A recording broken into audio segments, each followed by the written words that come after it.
everybody. I'm Jim Noble, along with Wofford head coach Sean Watson, and this is Inside Wofford Football, brought to you by Yokohama. Well, it wasn't a work of art, but the Wofford Terriers held VMI to 160 yards of total offense, no offensive touchdowns in the end. That spurred a 31-16 win that has lifted the Terriers to 3-3 overall. Coach, first conference win, first win at home. Yeah, you'd like it to be 44-0 every game, but that was an interesting ball game out here on Saturday, wasn't it? It was. I think both sides, both teams had an interesting day. Just the way the whole game unraveled. It was a hard-fought game. I mean, there was a lot of football going on, and it wasn't clean at times, but we found a way to get it done. I know you said, I think, our last 10 games, all at one point in the late in the second half, have been one-score games. What does that do for a team's resiliency? I guess it builds it, doesn't it? It builds it, because the last 10 games, in the fourth quarter, it's been a one-score game. So, we've walked away with 5 wins, and what we've got to, we're just got to continue to keep building, and it does build resiliency. I mean, I think guys are used to it, and that's SoCon football, though. That's what it is in our league. All right, coming up, we will rehash all the highlights from the VMI win. We'll look ahead to a very tough task on the road this weekend at Chattanooga and talk about some of the injuries and the next man up mentality for the Terriers. It's all ahead here on Inside Wofford Football. It doesn't matter if you're 8 years old or 80 years old, your body is your strongest tool. Spartanburg Regional Sports Medicine Institute is here to push you to the next level. With 2 convenient locations, our doctors can diagnose, treat, and heal at our North Grove Medical Park and Star Center offices to get you back in the gym, in the game, and to the next level. We never quit because you never quit. For more information, call 560-BONE. VMI came into Gibbs Stadium on Saturday 0-5, hadn't won a game all year, but you talked about your respect for Coach Danny Rocco, and you know that they're going to try to do something to put their players in position to win. Really, for VMI, it came down to stopping Hunter Rice and stopping the run. And I thought you guys overall did a pretty good job at that. No, they did a great job.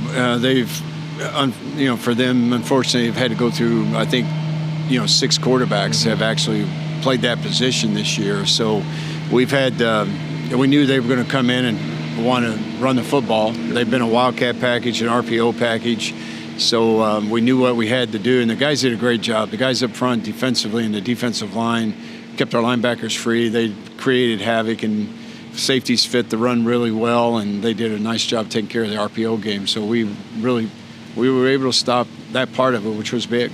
And then you get 3 takeaways in the first quarter. There were 5 turnovers overall in the first quarter. So game plan and flow and things like that kind of went out the window. But the nice part was your defense gave your offense some short fields, and in the first quarter, they were able to punch it in. Yeah, we were able to put up, go up 15-0, and that was big to get us up and get us running, get us started. And, so I thought, we played a good first quarter, really both sides of the ball and then special teams. Just to recap some of those turnovers, takeaways, David Powers had the interception that led to a Ryan Ingram touchdown, made it 8-0 Wofford at the outset. C.J. Coombs forced a fumble. Javion Luster recovered that one. Wofford was back on track. Then, of course, the Terriers gave it back a couple of times. And finally, a name that we haven't really called very much, Marion Smokes. Talk about the freshman moving on up and really replacing Brandon Mena, along with some other guys, but really giving you guys a lift off the bench. Yeah, he was called into action this week, in a backup role, and really flashed and did a nice job. He was a havoc player and made some nice plays for us throughout the game. So it's nice to see him come through, because that's what we thought. We thought he was going to be a Brandon Mainen 2.0. We thought we were going to get the similar type player, and he ended up being just that on Saturday. His forced fumble led to the Maximus Poli recovery, got the Terriers good field position, and that led to this. It's on the field. Smith in the backfield on 3rd and goal.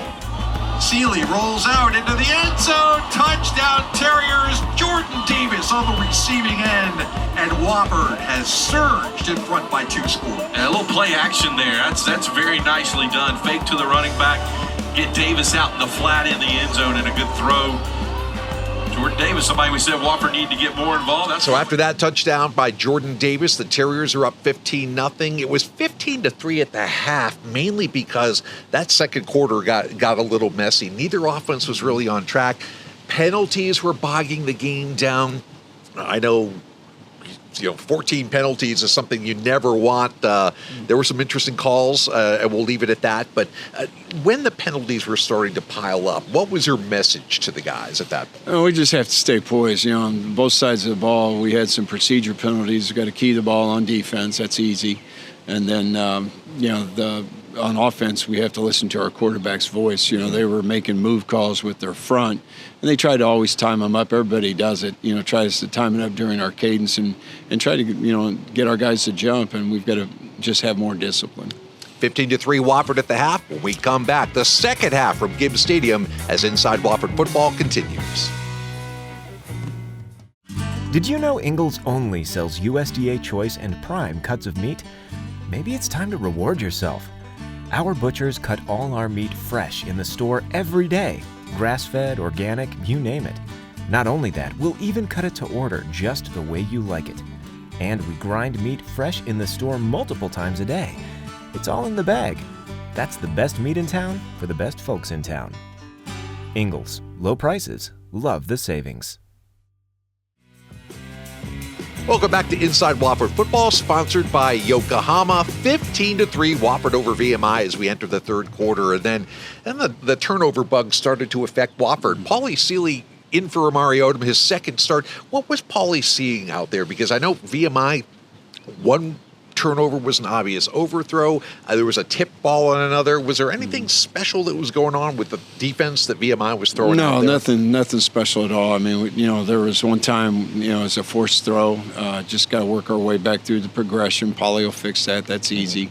It had an overthrown ball. That's just getting in balance and making the throw. And, he had a couple rough spots, but he, kept playing. He's getting out there he's been away from action a little bit, played a really good game against Western, and I believe in his character and who he is. I know he'll come back and he'll be the same guy we had against Western. That's what we need, a guy who just manages us and keeps completing it to our guys. I know VMI got a pretty nice lift from that pick six. That made it 15-9. They felt like they were the ball game now. And then special teams kind of raised up again. They had partially blocked a punt earlier. Then you get a punt block in the end zone for a VMI touchdown. Was that more a function of where the ball was on the field and along with the breakdown with the punt protection? It's both. Whenever you're backed up down there, that's the prime territory to come after one. And then, we've, protection-wise, it was a miss. We had really just got beat in technique one time, and then got overloaded with a call that we should have flipped. So, we've got to execute just like an offense or defense does. Yeah, it's like there's 11 guys out there, and if one little cog fails, it blows everything up. So all of a sudden, it's 16-15 VMI. That was on the first play of the fourth quarter, that punt block for the touchdown. So you knew somebody had to step up. You talk about Paulie Seeley's resiliency. Unfortunately, you're backed up again on your own 5-yard line, and the Terriers needed a lift and got one through the air. Paulie Seeley, Wofford's second-string quarterback, throwing out of his own end zone, lets it fly. Wide open, Ricky Shaw across midfield to the other side of the street. Shaw, can he go all the way? It is a Wofford touchdown! 95 yards. And just like that, the Terriers are back in front. It's what we all had in the playbook, right? 95-yard touchdown? The play to Ricky Shaw, the 95-yard touchdown pass, that's the longest in school history. I didn't know that. It was just a great play call at the perfect time, and he went out and executed it, and he made it happen, made some guys miss the score. Paulie Seeley, Ricky Shaw, the longest passing touchdown in Wofford football history. They've been playing a little while back here, too. 21-16. From your standpoint, relief or knowing that when a play comes together like that, those guys are capable of doing that? No, that's who we've been all year. We've been an explosive football team, and we've got the receivers and the quarterbacks to do that. And, we had tried to run it out of there, which is what you always try to do. You try to, get the ball, give yourself room to throw it. Mm-hmm. And at that point, they were, you're really loading the box and giving us off coverage. And, we felt like we could get them on double moves. Unfortunately, that whole third quarter seemed like we were down there, so we had enough intel to tell us that was the thing to go to. So that was the go-to call, and, Paulie did a great job of finishing the play, and Ricky set it up for us with a great route. Absolutely. So the interesting was the offense was effective in the first quarter. The offense was effective in the fourth quarter. Your defense came to play all four quarters. And then after we retook the lead, you really saw some of your leaders step up. Jalen Marsh, David Powers, C.J. Coombs especially. I don't want to leave anybody out, but I could really see them, once you had hold of the ball game again, they weren't going to let it go. They forced 2 more turnovers, tacked on a field goal for the eventual final score. But that fourth quarter, how proud were you of that defense? Well, they had played well all day long, and they just continue to step up. Jalen and David have had exceptional years for us. I mean, they're playing really good football, and they're being allowed to. I mean, they're good football players, but it's all the pieces around them that allow them to be at the hits, and CJ too, and that's our defensive line. So job well done by the front seven. The guys on the edges, the corners, have got to cover them up, and they did an excellent job also. Javis Minot has turned into a bit of a Swiss Army knife out there on defense. He had his second interception of the year. You've got to be flexible because you haven't had everybody, especially in the linebacking room all year, and now the defensive line. So to have that next up mentality, these guys practice all week and sometimes don't get to show what they can do on game day, especially if they're freshmen or redshirt freshmen or sophomores. To see those guys take advantage of the opportunity has got to be really gratifying as a coach. No, it is. You always talk about the next man up, and you never know when your opportunity is going to come, and you always got to be ready, and that's why you got to practice hard, and you got to always practice with intent, and those guys have. Javis is doing so much for us right now. He's playing corner, he's playing safety, he's playing nickel Sam.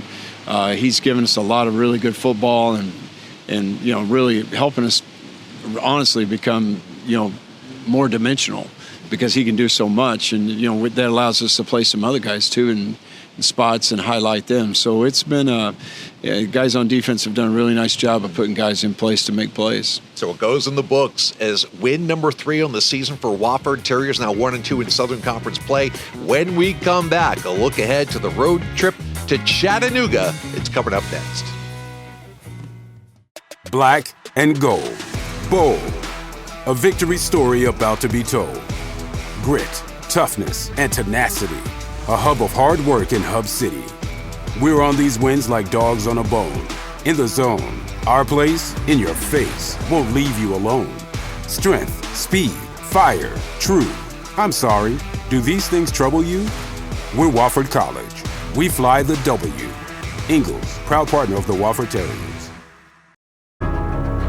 Your Wofford experience starts here. And like the generations who have come before, you choose where it takes you.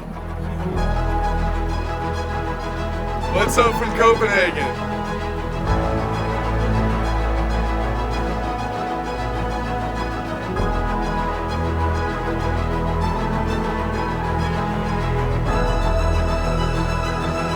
Experience Wofford.